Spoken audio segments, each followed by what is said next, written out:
This is AP Biology, Chapter 20. This is our second video. We have previously covered the tissues that make up animal structures and how the tissues function. To this video, we'll be focusing on what are the organ systems that make up animal structures. So we started to talk about organs, and as organs are made up of all those tissues, the thing about organs is that they will do a job or function in a way that one of the tissues that make them up is not capable of doing.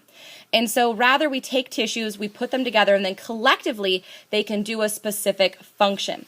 The cool thing about the organs themselves is that they have a job that is bigger or allows or contributes to the organism. So one example, if you look here at this picture, is a small intestine.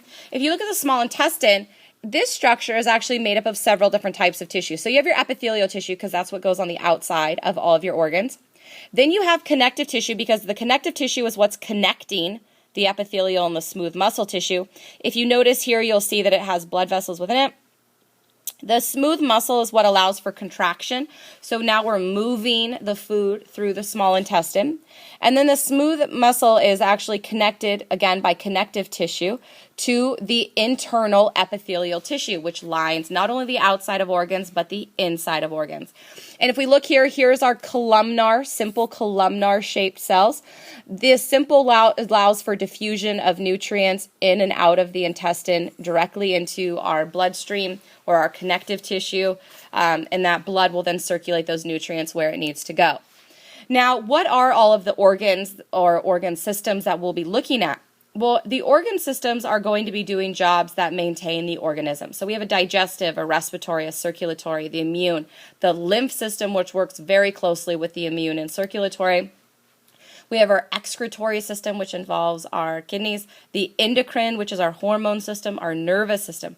The integumentary system is nothing more than your skin.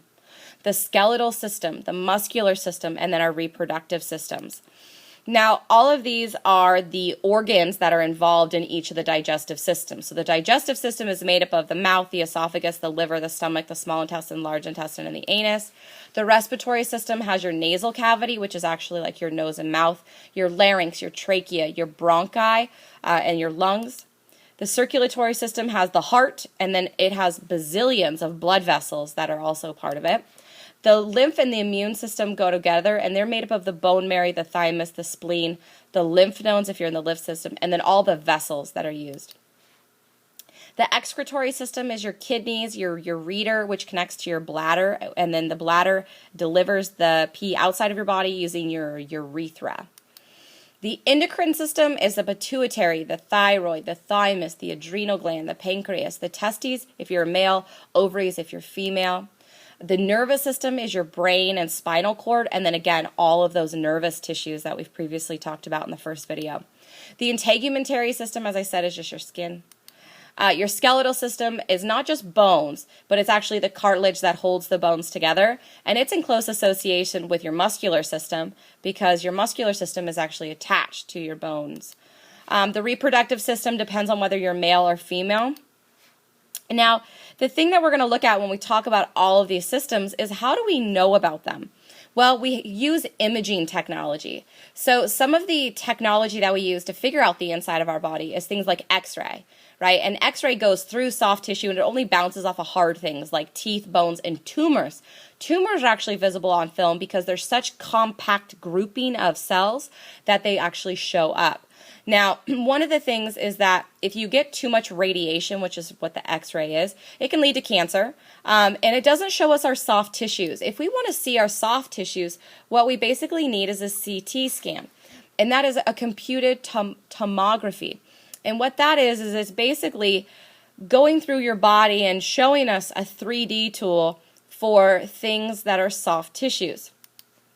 And here's an example of what a CT scan looks for. They often do them for your brain or your abdomen. So here's a computer-generated model so we can see, does everything look as it's supposed to? Again, soft tissues and hard structures.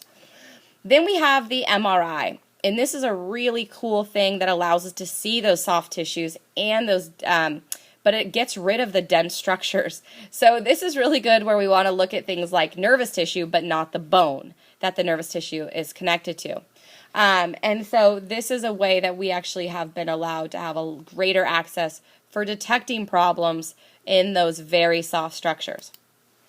Here's an example of what the MRI looks like.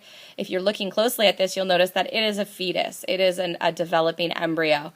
And they don't have bones yet, but we can clearly see the eyes and the ribs and the hands, and we can see all those soft structures. Then we have a PET scan, and we're going to talk about PET scans a lot when we talk about the brain. And what this does is this gives us information about what's going on with the metabolism, so the chemical reactions in your body, at what location they are. And how do we do that? We can actually look for radioactive material that we have put into the body. This is really good or really important for doing Alzheimer's, epilepsy, stroke research. So some people might have actually have had a PET scan.